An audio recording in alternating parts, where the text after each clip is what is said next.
All right, you guys. Y'all know that Tuesday that came around again. On that Tuesday, I like to speak that spoken word. All right.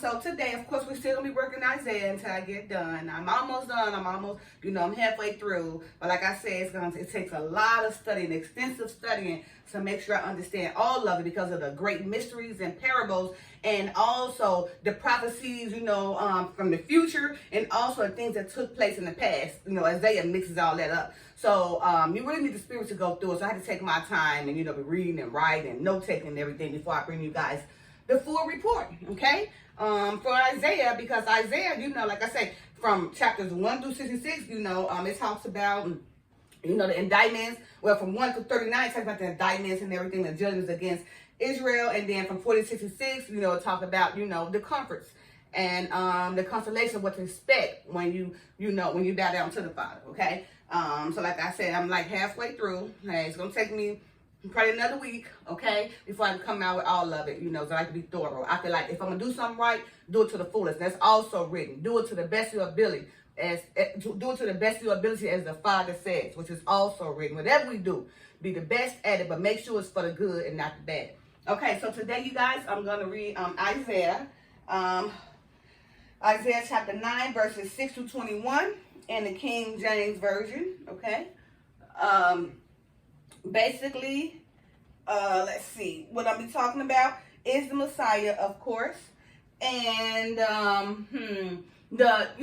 judgment against Ephraim and, that's in Samaria, who was like, the head, and of Judah too. But just basically Ephraim and Samaria and Judah are all of Israel. So it's basically still the judgments against Israel. Even though a lot of nations, oh my Lord, I'm putting this on wrong. Even though a lot of nations are going to be judged, for going against Israel, Israel itself is also going to be judged because of them, following the idols and, performing great folly in front of strange gods as well, and forsaking the laws and commandments, of their inheritance, from the Father. All right. Okay, so here we go. Isaiah chapter 9, verses 6 through 21. Read as follows. Oh, this is King James Version. For unto us a child is born, unto us a son is given, and the government shall be upon his shoulder, and his name shall be called Wonderful, Counselor, the Mighty God, the Everlasting Father, the Prince of Peace. Of the increase of his government and peace there shall be no end, upon the throne of David and upon his kingdom, to order it, and to establish it with judgment and with justice from henceforth even forever. The zeal of the Lord of hosts will perform this. The Lord sent a word into Jacob, and he had lighted upon Israel. And all the people should know, even Ephraim and the inhabitants of Samaria, that say in the pride and stoutness of heart, the bricks were falling down, but we will build with hewn stones. The sycamores are cut down, but we will change them into cedars. Therefore, the Lord shall set up the adversaries of Rezin against him and join his enemies together, the Syrians before and the Philistines behind, and they shall devour Israel with open mouth. For all this his anger is not turned away, but his hand is stretched out. For the people turn not unto him that smited thee, neither do they seek the Lord of hosts. Therefore the Lord will cut off from Israel head and tail, branch and rush in one day. The ancient and honorable, he is the head, and the prophet that teacheth lies, he is the tail. For the leaders of this people cause them to err, and they that are led of them are destroyed. Therefore the Lord shall have no joy in their young men, neither shall have mercy on their fatherless and neither shall have mercy on their fatherless and widows. For everyone is a hypocrite and an evildoer, and every mouth speak folly. For all this his anger is not turned away, but his hand is stretched out still. For wickedness burneth as the fire. It shall devour the briars and thorns, and shall kindle in the thickets of the forest, and they shall mount up like the lifting of smoke. That through the wrath of the Lord of hosts is the land darkened. And the people shall be as the fuel of fire. No man shall spare his brother. And he shall snatch on the right hand and be hungry. And he shall eat on the left hand, and they shall not be satisfied. They shall eat every man the flesh of his own arm. Manasseh, Ephraim, Manasseh, and they together shall be against Judah. For all this his anger is not turned away, but his hand is stretched out still. So again, those are the judgments. You guys see, in the day when the Father comes, there's going to be a judgment against Judah, Israel, and Ephraim. And even though, Ephraim and Manasseh is against Judah, in the days to come, on the latter days during the judgment, Judah and Ephraim would be together to go against like the Assyrians and everything. So right now, the Father is judging, Ephraim and Manasseh because, they are Israel, and like I said, they want to go and follow behind other gods or heathens and everything, people that's not of Israel, which caused them to deal in great folly, which caused them to forsake the Father's laws and commandments, okay? And go with those other nations forsaking the Father. So that's why he's so angry. And that's why Israel is going to be judged as a whole. But even though they're going to be judged, in the end, they're also going to be restored. The Father's still going to have mercy on them, okay? But first he got to come wipe the world out and just show people that he is the king and exalt himself and bring all the kings and rulers and the governments down to make them bow down to him so he can exalt himself and everybody start following his laws and commandments and do what he say, okay? And there will be no more all that sin and stuff, no more folly, no more liberal, no more not right. Everything gonna be righteous in this time when it comes, okay? So let me just go through a few of these verses. All right. Let me turn this back so I can get back to chapter 9. Because I was reading chapter 9, verses 6 to 21. And like I said, he said, for unto us a child is born, unto the son is given, and the government shall be upon his shoulder, and his name shall be called Wonderful, Counselor, the Mighty God, the Everlasting Father, the Prince of Peace. All those words are powerful. So he's telling you all these words that he called, go to him as a counselor. Even though people say, I need counselor. See, he's a counselor too. He's also a counselor, okay? He's wonderful. He's a prince. He's everything that you need, everything that can help you with. It's just all of you getting rid of these worldly things and going to the Messiah through the Father, okay? And also it says, for verse 7, of the increase of his government and peace there should be no end upon the throne of David and upon his kingdom to order it and to establish it with the judgment and with the justice from henceforth even forever. The zeal of the Lord of hosts will perform this. David is going to come back. We do know David, who was Solomon's father. He was running the whole Israel, all 12 tribes. Before Rehoboam, Jeroboam took over, who was Solomon servant, who was David's son. So Solomon was David's son, but of course Solomon had all them wives and stuff. So the father kind of like ripped the kingdom and divided it from him, and his son only ended up with Judah, Benjamin, and Levi. While Rehoboam ended up with all the other 10 tribes of Israel. Okay, but David will come back and he's going to get the whole kingdom. Okay, that's what it's saying. Even forever for more. David is going to reign forever when he come back. And all the 12 tribes are going to be together as one. All right. Let's see. The Lord sent the word unto Jacob, and he had light upon Israel. Jacob is, which is 12 tribes. Okay. And all the people should know, even Ephraim and the inhabitants of Samaria, they say the pride is down in their heart, the bricks are falling down, but we will build with hewn stones. The sycamores are cut down, but we will change them into cedars. So Ephraim was so proud in his heart. They had a lot of pride. So they were trying to go against the Father. Even though the Father had took things away where they couldn't do these buildings, in their hearts and their minds, they were so proud, they said, forget it, we're going to use the cedar trees and everything, and the sycamores, they also could use those to build, forsaking the Father, forsaking what he wanted. Because of the pride. So they feel like that they was powerful, more powerful than the Father, in their hearts and their minds, just like right now today, in our prideful hearts and mind, we think the Father don't know what we do, and we think we can go against him, and we think we can be bigger than him and exalt us. But no, like I said, this is only for a temporary phase. Right now, we exalting ourselves in our own self-righteousness, but when the Father come down, he's going to bring him on down, he's going to exalt himself, and everybody's going to bow down to him. Okay, let's see. Let's go to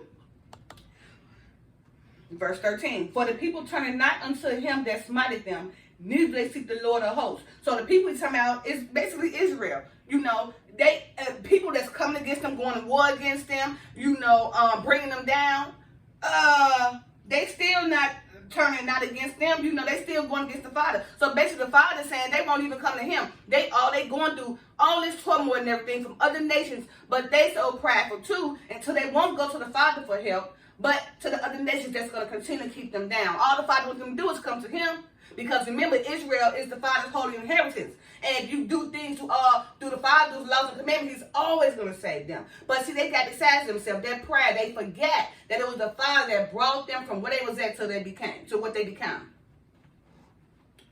All right, now it says, therefore the Lord will cut off from Israel head and tail, branch and Russian one day, the ancient and honorable, he is the head, and the prophet that teacheth, he is the tail. For the leaders of this earth cause them to err, they that are led of them are destroyed. So we always talk about the head and the tail, right? So as you guys see, right, the ancient and honorable is the head, you know, and those are all the ancient and the seals from the prophets back then, all those ancient prophets back then. Those are the head. We're not talking about all these, those are the head. We're not talking about these modern day prophets and everything, but we're talking about the ancient. The ancient is ancient people, right? Our ancestors, okay? That is the head, okay? And the tail are all the the prophet that teaches lies, right? So you got all these wolves and sheep clothes, or all these prophets that's leading people in error. They are the tail, okay? So the head is the ancient and honorable that teaches the prophet, that teach the true gospel, and the tail are the prophet that teaches lies, okay? They are the tails, and they're going to be wiped out, because they are the leaders who lead them in error, okay? And the Father's going to come wipe them out. All those exalted, he's going to come bring them down. He's going to make himself exalted. So whoever teaching, leaders, rulers, prophets, they're going to bow down to the Father, okay? Of course, he is going to establish a righteous government, you know, because what I'm doing right now, it is to be a part of a righteous government when the Father come and make this earth a righteous government. You know, when he builds his righteous government, there's only going to be certain people. And there's only going to be men with beards really going to be able to be a part of this righteous government. He's not going to want no man with no bare face coming out here a man. No. You're going to have a beard and a mustache and run his righteous government, or you want to be a part of it all. All right. Okay, like I said again, the head and the prophet, the head is the ancient and honorable, and the tail is a prophet that teaches lies. And these leaders, they cause them to err, that they are led of them, and they are destroyed because of them leading them down the wrong path. But that person, that major person that have all the power, that's leading them, he gonna be punished with a greater sin, okay? Because he was responsible for so many people's blood on his hands, okay? Because he wants power and glory. And if you guys ever think about when the prophets first come into, or when the pastors or whoever first come into service, their job is to gather the people, right? Bring those sheep in. They be okay in the beginning. You know, they bring the sheep in, they be all into the Lord, right? Until they become glorified themselves, until the people start buying them out. So now, when it's about the people and they paying them off, then they change their views towards the Lord. So now, the Bible is not the truth no more. It's what the people say. So then the money starts speaking to the pastors. They start getting more powerful, more glorious. They start taking the money from other people, start going against the Bible, and accepting what the people say. Which lead them in error, because they rather, you know, give glory for money instead of the Father. Make the Bible a lie and make the people truth, okay? Allow their people, you know, allow their congregation to be led by the precept of man instead of the precepts of the Bible. All right, so it says, therefore the Lord shall have no joy in their young men, neither shall have mercy on their fathers and widows, for everyone is a hypocrite and an evildoer, and every mouth speaketh folly. For all this his anger is not turned away, but his hand is stretched out still. So like I said, when the Father comes, he should not have no joy in their young men. It don't matter. Everybody can wipe out. The young men, the children, the fathers, the widow, because so many of them is led in error. You know, like they said, the silly laden wind, sit up with sin, being dragged out with these men, making them sin and everything, just silly as ever. So they are going down. And the children, because they being led by the parents and everything, they got to be going down too. And the widowers, you know, they probably got left with their husband, was led silly for them too. Yeah, he's not going to have no mercy on them too neither. When he come, it's because in his mind, the Father's mind, they're hypocrites, they're evildoers. There's no righteous way of them. That's why they experience is going through what they're doing. So in this instant, when he comes to the judge, there will be no mercy. But he's going to wipe all he needs to wipe. He's going to save his remnant, and he's restore his remnant, and it's going to be all righteous and peaceful then. But all these people I'm talking about now, no, they got to go, okay? And his hand is stretched out still. This ain't even it. So when he says hand is stretched out still, he just telling you for this. And this appointed time, this is going to take place. This is going to be the judgment. But he's not done, because there's so much that's going on. And so much wickedness is going on. And so many nations that he got to go and bring judgment again. So for all of this, his hand not turned away, because he still got to continue with judgment on other nations. For wickedness burneth as the fire. It shall devour the briars and thorns, and shall kindle in the thickets of the forest, and they shall mount up like the lifting of smoke.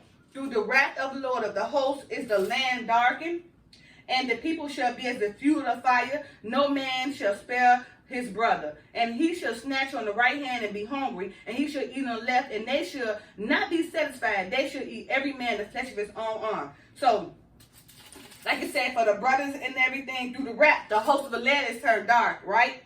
And the people themselves going to be the fuel of the fire themselves. They're going to be doing so much evil stuff. They're going to enlight the fire. They're going to be the fuel themselves. And the Father's going to let them be the fuel. He's going to let them tear each other up, eat each other, kill each other. He's just going to go ahead and watch and let them do their part first before he finishes his judgment. Okay? And no one is going to be satisfied. No matter, they're going to be so hungry because they're going to be, hoping for things to eat and plants and vines and trees. There's not going to be none. But it's going to be crazy people doing evil things, killing each other, eating each other. And it's going to be them enlightening the fuse. Nobody's going to be satisfied and everything. No brother's going to spare one another, because in that due time, whatever they is, if they wicked, they're going to remain wicked. If they're evil, they're going to remain evil. So all that's going to come together. So everybody like they're going to be together, burn themselves up with their own sins.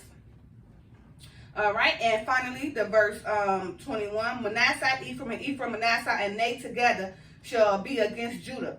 For all this, his anger is not turned away, but his hand is stretched out. So Manasseh, Ephraim, like I said, they were so prideful in their hearts, right? Them the same ones, it don't matter if ain't nothing to build the fire and took this stuff. I'm going to build with cedars. I'm going to build Lebanon, because of the pride in their heart. They forsaken the Father, and they going against their own self-righteous do they want to do, instead of seeking, guidance for the Father so he can help them. Okay, and because of Judah is known, as the lawgiver, Ephraim is actually the head. But Ephraim and Manasseh, they came together and went against Judah. They also gathered up with the Syrians and went against Judah. And because of this, the Father is going to punish them, right? He's going to punish Ephraim and Manasseh.